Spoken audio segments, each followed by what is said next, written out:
Coming up on this week's edition of Get Uplifted.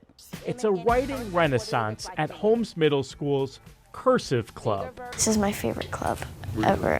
You don't need crazy expensive tools to start, for sure. So we have our horse here. I love it so much.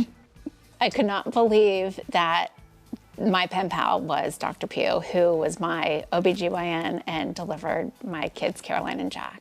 It's nice to get like a card in the mail from like a friend. Sure. But like I feel like when someone sends you something that they made, I think it's like more meaningful. It is time to get uplifted. I'm Allison Seymour. I want you to close your eyes and think back to the last time you received a handwritten letter. It felt good, huh? Made you feel seen and loved, right? Well, handcrafted words have fueled friendships, sparked change, and kept love alive across the continents for hundreds of years. But in our digital world, it often feels like these handwritten messages might be a relic of the past, but maybe not for much longer. Many people are trying to bring this lost art back through pen pal groups and mail clubs. And in this episode of Get Uplifted, we're going to spotlight some of these individuals in the hopes of inspiring you to put pen to paper. And before we get into pen pals and mail clubs, we got to talk about the style that most of us used to write letters in. Of course, we're talking about cursive. Most of us learned how to write in cursive back in elementary school. But nationwide, most schools stopped teaching this writing style after 2010 as technology made more advancements and typing took over as the way in which we connected with each other. Yet despite this, in the last couple of years, we've seen a wave of interest from younger generations who say they want to learn how to write and read in cursive. Our Sean Martinelli takes us to the city of Alexandria now, where students are spending their afternoons perfecting their cursive writing. Take a look. I'm going to pass out your markers and whiteboards. You can start warming yourselves up. As our society seems more separated, so seems our writing. It is a print world where letters are now spaced like islands. Yeah. Until you arrive inside this Alexandria, Virginia classroom, where cursive is making a comeback. All right, so it looks like my friends are getting down with their M's and N's. It made me feel grown up when I was younger, and I wanted to be a grown up. So I thought, now I'm kind of rethinking that.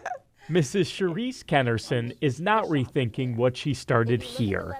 It's a writing renaissance at Holmes Middle School's Cursive Club. On the surface, Cursive Club doesn't seem to be the most exciting club on the roster. It's not the most exciting. And while it took some members persuading, She had to convince me. you'd never guess what we heard about a club for writing. This is my favorite club ever. Over the past 4 years, it's become one of the school's most popular. Drama, step aside, cross country. Move over, here comes cursive. Students say they couldn't imagine a Declaration of Independence without the curls and swirls. Not so captivating. Doesn't look as grand. Or a print Bill of Rights. That wouldn't look right. When you write in cursive, your brain's on 10. It's really fired up. She says research shows cursive activates more regions of the brain than printing or typing. And that's not all. One of the students actually brought to my attention, this is going to help me prevent fraud. And I'm like, what? Mrs. Kennerson believes the real lesson here is in originality, how these students should write their own life script, whether or not it's actually in script. But I think they're empowered by the fact that, hey, I'm different. But before we could dot the I's and cross the T's of this story, We have to check out your cursive writing. looking pretty good. Okay. Perfect? No. Original? Mrs. Kennerson says yes. Because you are an adult and you can still write in cursive, an A+. In terms of the most beautiful cursive that you've ever That's seen. your opinion and you're entitled to that. In Alexandria, Virginia, Sean Martinelli, WUSA 9. Well, thanks, Sean. Cursive isn't the only writing style that's making a comeback. Many people are also learning calligraphy.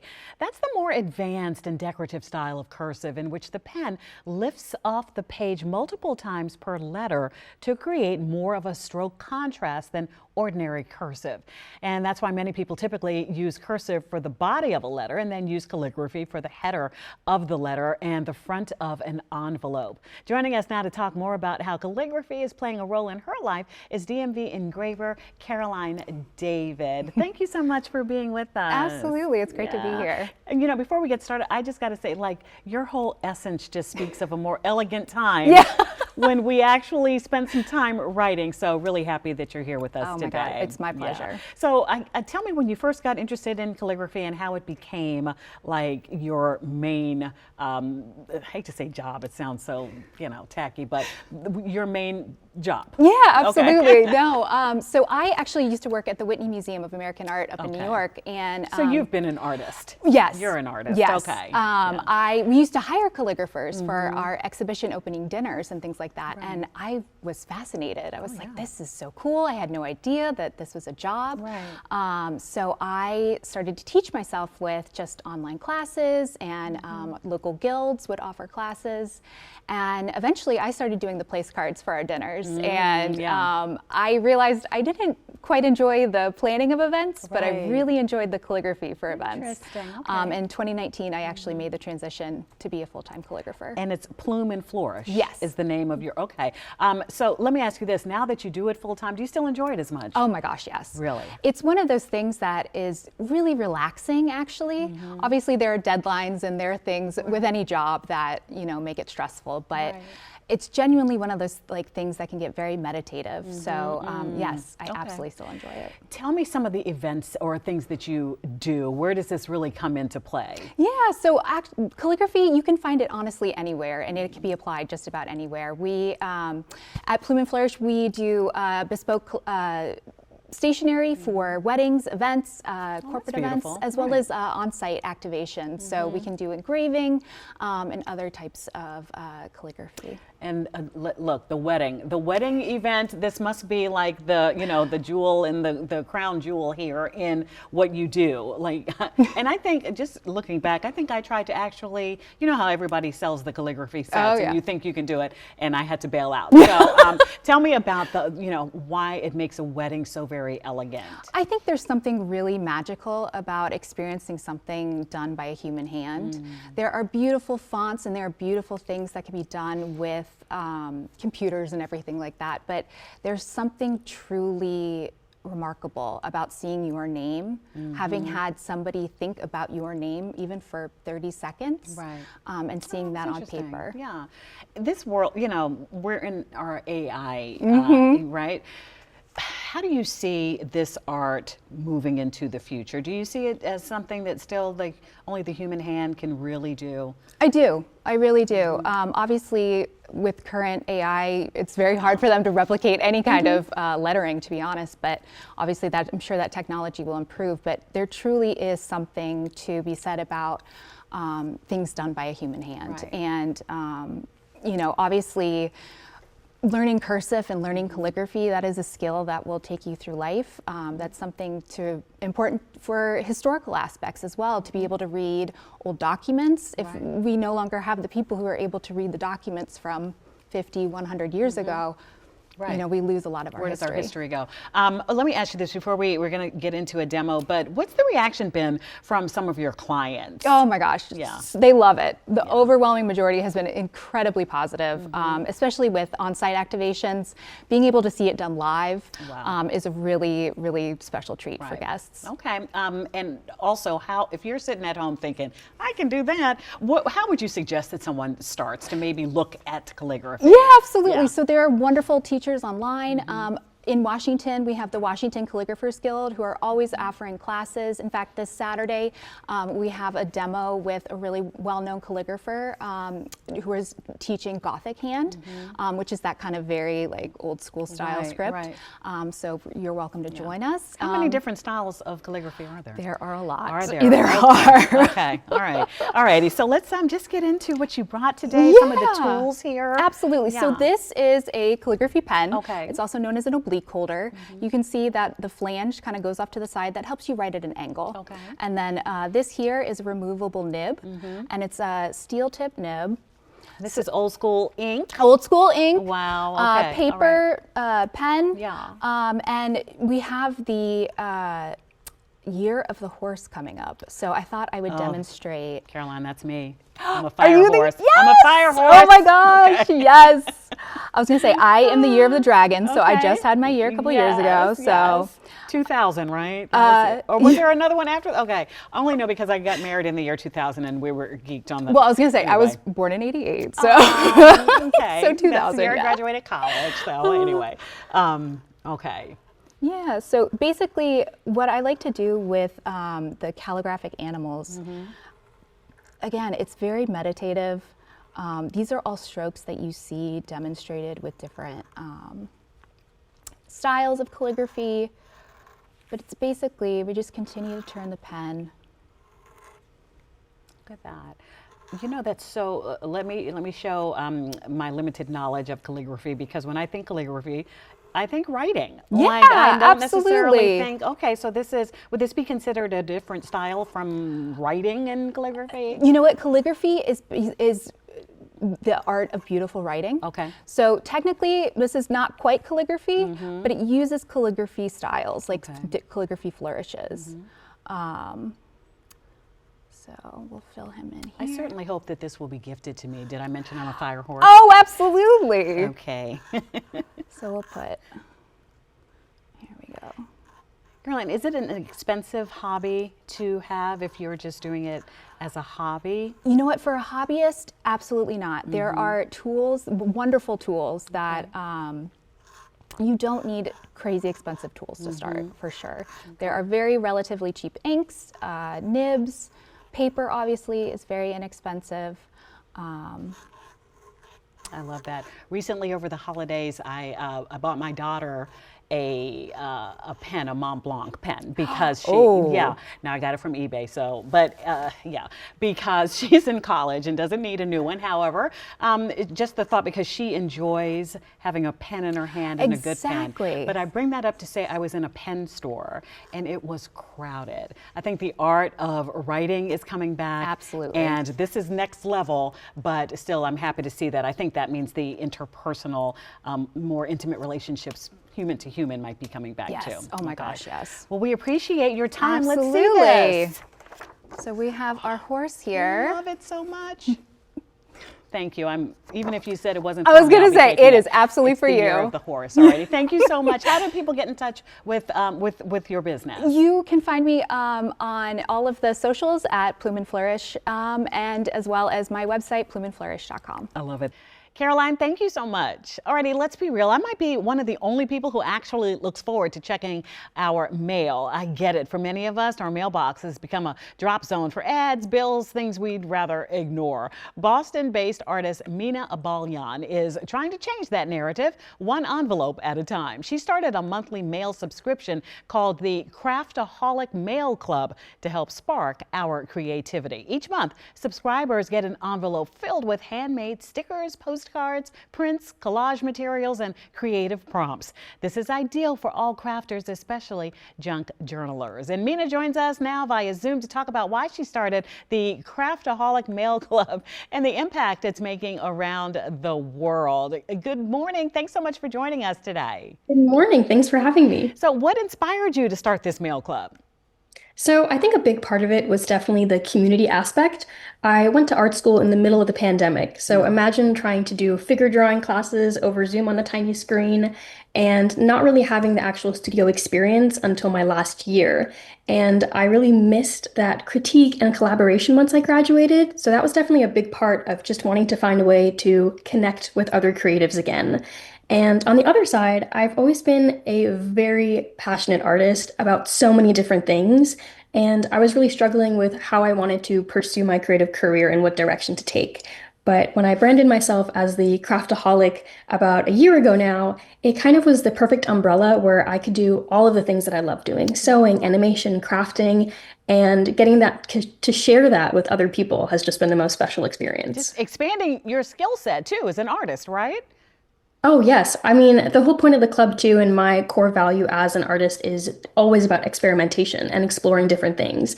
And so getting to take people along with me on that has been so fun. And I get so many people being like, I never knew that was even like a way you could print something or whatnot. So it's definitely been just so fun. Please, and you're selling mail to like 700 people in over 35 countries. So what's been the reaction and the impact for your customers? Yeah, it's actually the club has grown so fast. It's incredible. We're over 1,000 members Oh, now in wow. probably 50 countries My in some of like goodness. the most wild places to imagine that I send mail to. And it's just been the sweetest thing. The number of messages that I get that are like, I just came from home from work. It was such a long day, but then I saw your blue envelope in my mailbox and just the Yeah. color and everything brightened them up, or the projects that it inspired them to do it's just been so fulfilling for me. And as an artist, put that art, just pure artist side hat on for a second. What are your future goals as far as that goes? I think for that, it's always to just be as good as I can and really to cultivate and nurture more of a practice of play in art. And I think people lose a lot of that when you start making it as a business, is because you focus a lot on the monetary value or trying to sell yourself. But really coming back to the creative process and how that's something that can't ever be replicated with technology or whatnot. And I think, yeah, that's the most important thing for me, is just going with my whims and following my intuition to create. And back to the Craftaholic Mail Club, how do we sign up before we say goodbye? Of course. So you can go to minush.com, and that's where you can sign up for the monthly mail club. And so after the 14th is when my cutoff is each month. And if you sign up then you'll get the following month's mail. And then it'll be on your doorstep within a couple of weeks. That is so special. Mina Abalyan, creator of the Craftaholic Mail Club, thank you so much. Thank you. When we come back, local artists are joining us with how you can personalize your own handmade envelope.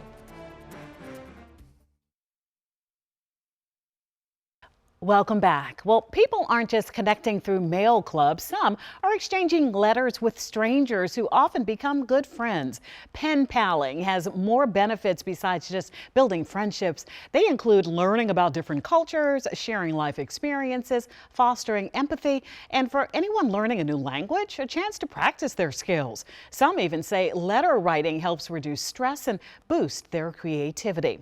Last winter, a woman from Pennsylvania discovered her pen pal from the 90s delivered her 2 children. Here's that heartwarming story. So when I found these letters, I was shocked to see your picture when I Googled the name.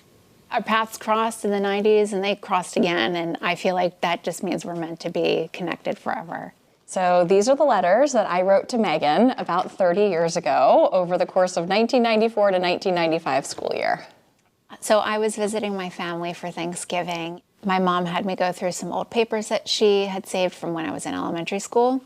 I found these letters from a pen pal that I had in the 90s. I was reading through them. I saw the name, wasn't really familiar, so I Googled it. Sure enough, Dr. Pugh's picture was the first picture that popped up. My mouth dropped. I could not believe that my pen pal was Dr. Pugh, who was my OBGYN and delivered my kids, Caroline and Jack. Your pen pal, Suzanne Kojal. How amazing. I know in one of the letters, Dr. P mentions that I visited the high school, so we did meet. So we actually met each other.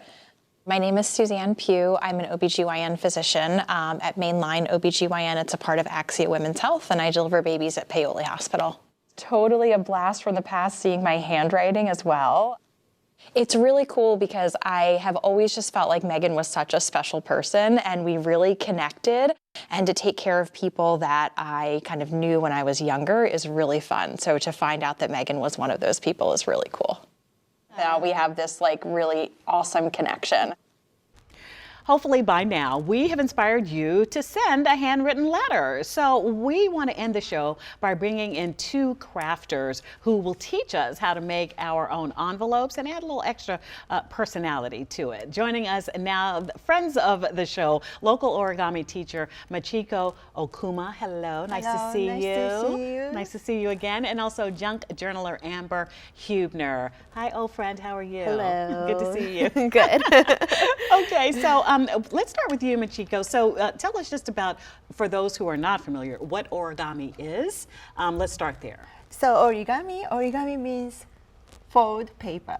So it's from the simple piece of paper, you can make many things. Yes. But today my assignment to make an envelope Oh. from the paper, just a Okay. piece of Just a paper regular that piece of you paper. have in your home. Okay. Yes.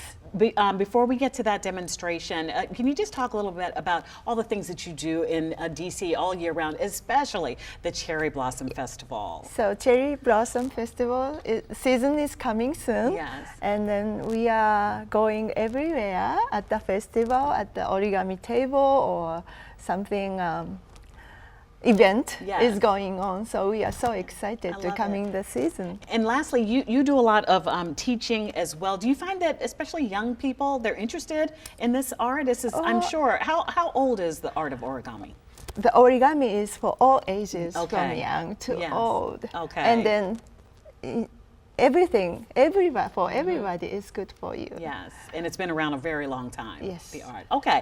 Without further ado, I'm going to have you start. But you know what, Amber? Let me ask you this. So once Michiko is finished, what are you going to be showing us? So I'm just gonna take my embellishments. I kind of have already put them together, and I'm gonna kind of fix them on the envelope. So like if we were pen paling, we were corresponding with someone, I kind of did it tailored to Valentine's Day. Yeah. So I've got my pinks and girly and stuff. So just kind of making it cute, that's what adding you do. some fun stuff to it. That's what she does. She sprinkles it in. Okay. Yes. So Michiko, let's get started Okay. with folding. So just walk us through it. We'll just watch. So you may have a piece of paper at home and place like this, like that landscape way, and make a little crease to know the center line. And one side comes into the center, and the other side too.